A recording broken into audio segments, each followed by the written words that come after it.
All right, so symmetry. I know y'all know symmetry. Basic symmetry is what you've been taught before, reflectional symmetry. So symmetry exists if there is rigid motion that maps the figure onto itself. That's the definition of symmetry. And more specifically, reflectional symmetry or line symmetry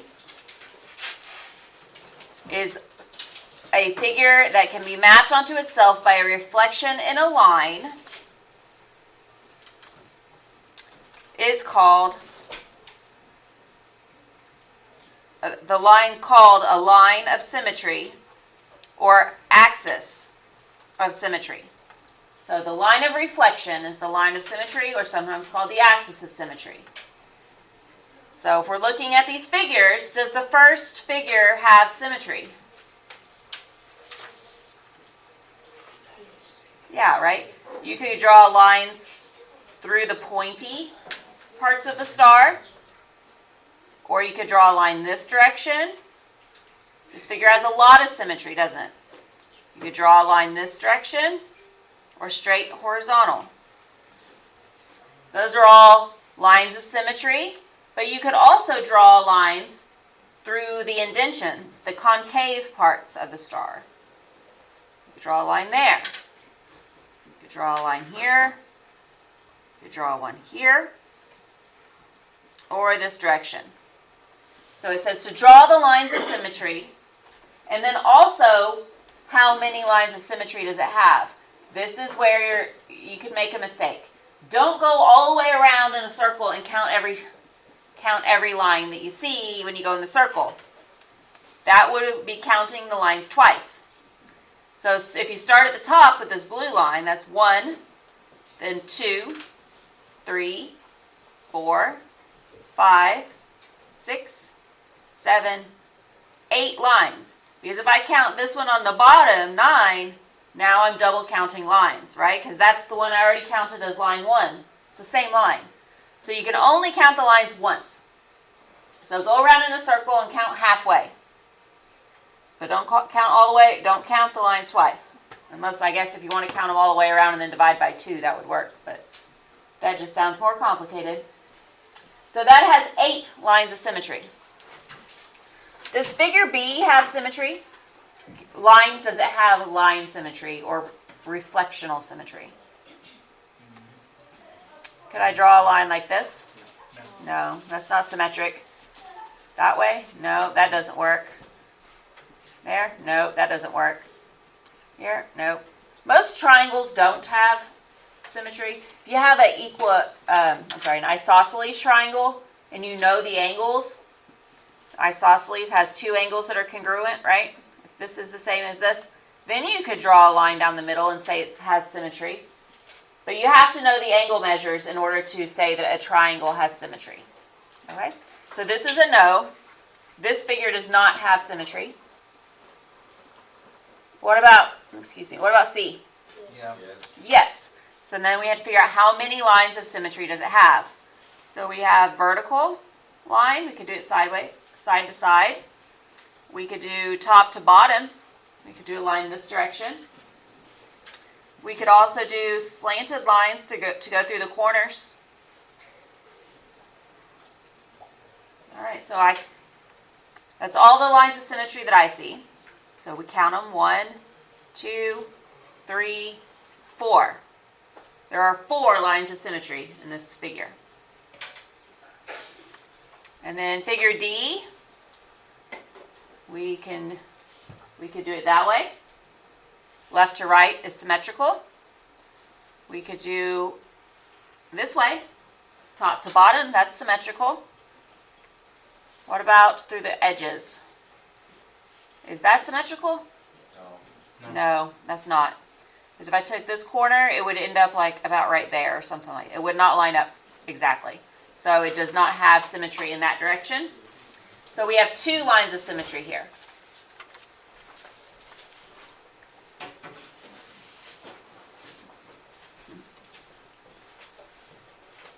What about figure E? Does that have symmetry? I can't cut it. That's not symmetrical, is it? It can go in Yeah, yeah, what if I go this way? That's symmetrical, top to bottom. So yeah, this has one line of symmetry. All right, so that is your reflectional symmetry. The next type of symmetry, that was reflectional, also known as line symmetry. The next type is rotational. Rotational symmetry is a little trickier.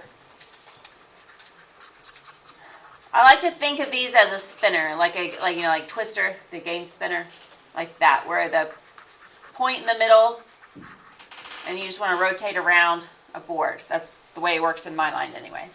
This is also known as radial symmetry. I typically say rotational. And it says that a figure that can be mapped onto itself by a rotation between 0 and 360 degrees about the center of a figure called the center of symmetry. Okay, so looking at this, looking at the star, the dot in the middle, that's the center of symmetry. And if you can split it off into a section, like right here, and then up to the top, that section is repeated. It goes around. Okay. You can see if you go from the center, you're divided up into congruent sections. So there's 1, 2, 3, 4, 5 congruent sections. We can't split it up any more than that, but if this was a spinner, we could spin it and have the same section appear 5 times. And that is the order. So the order is the number of times a figure with rotational symmetry can map onto itself as it rotates from 0 to 360 degrees, which is what I just did in the picture. So the order of this star, the order is 5. Because it's split up into 5 sections. And then we use the order to calculate the magnitude. So order doesn't have any sort of unit of measurement. Order is just how many times. We're just counting sections. So there's no unit of measure with order. Magnitude does have a unit. It's degrees. It's the angle of rotation. So the definition says the smallest angle through which a figure with rotational symmetry can be mapped, can be rotated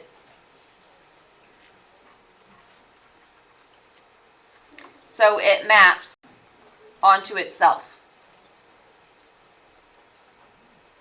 which is the degree of the angles of the sections we just created with the order. So really, if we think about it without definition, this disappeared. Then remember whenever I showed you how we did the exterior angles of figures, and we circumscribed the figure, took a circle around the outside, and every figure had an exterior angle of 360 degrees. The sum of the exterior angles is always 360 degrees because it's a circle around the outside. Okay, so if we take that circle, well, I'll leave it there, and we split it up into 5 sections, then evenly, that's the magnitude, is that angle, each angle.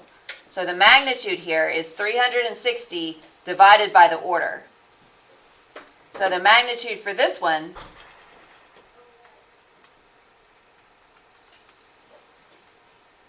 is going to be the total circle, 360 degrees, divided by the order, which the order we said was 5.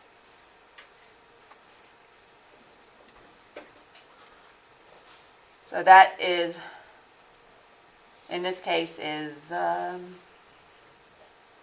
72. So the magnitude of each of this figure is 72 degrees. It's the same as when we did the each interior angle. It's basically the same thing. I'm sorry, each exterior angle.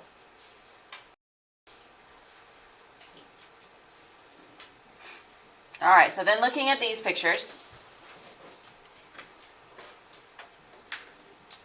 does figure A have rotational symmetry?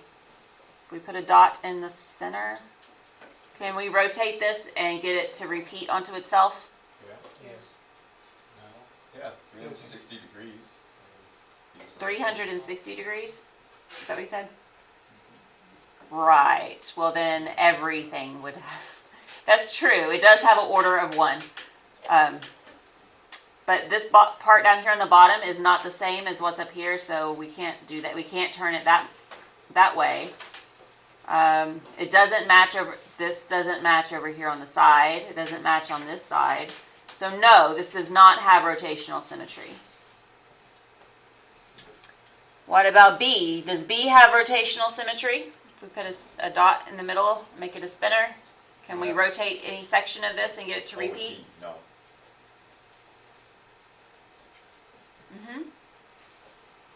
What if we cut it this way? And we took this point and we rotated it around? It would end up right there.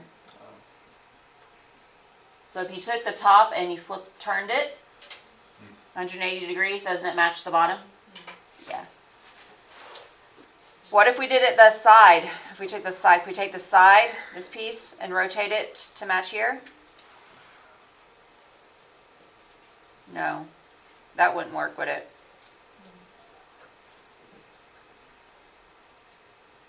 Or does it? Because one of the parts is bigger than the other. Yeah, that wouldn't work. So this does, it has 2 sections, right? The top section and the bottom section. So the order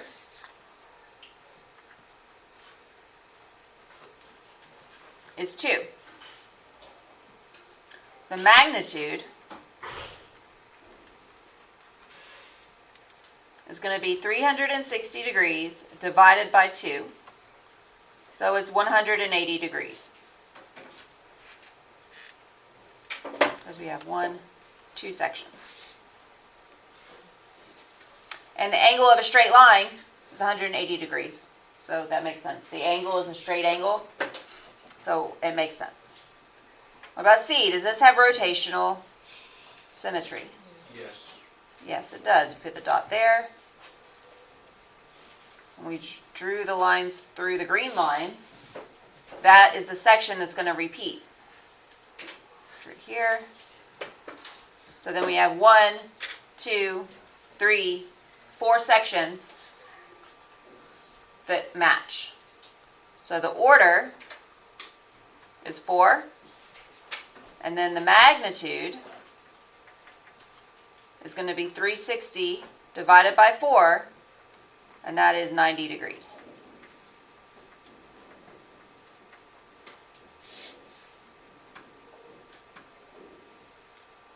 And then we're going to look at D. Does this have rotational symmetry? If we put the dot in the middle, for some reason putting that dot in the middle of the picture just helps a lot. So what if we did going straight up and over there and right there? So we have an order of 3, right?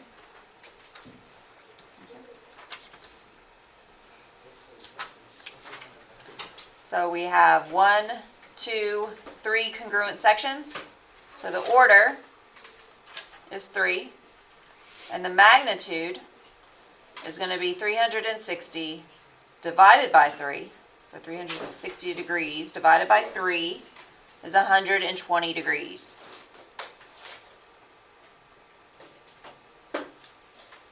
And what about E? Does E have rotational symmetry?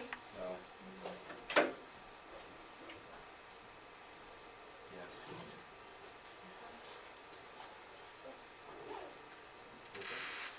Yeah, it's pretty much the same as the one above it, right?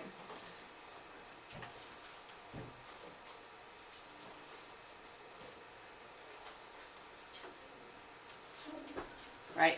I mean, they look slightly different, but it works the same way. Yeah. You have an order of 2.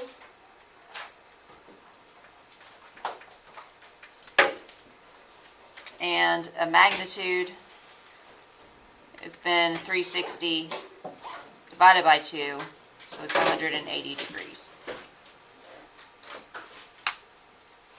And that is it for symmetry. So you have, again, real quick, 2 types of symmetry, reflectional and rotational. Normally we go over 3D symmetry as well, but we decided to go ahead and take that out this year. And we're only doing the 2D symmetry.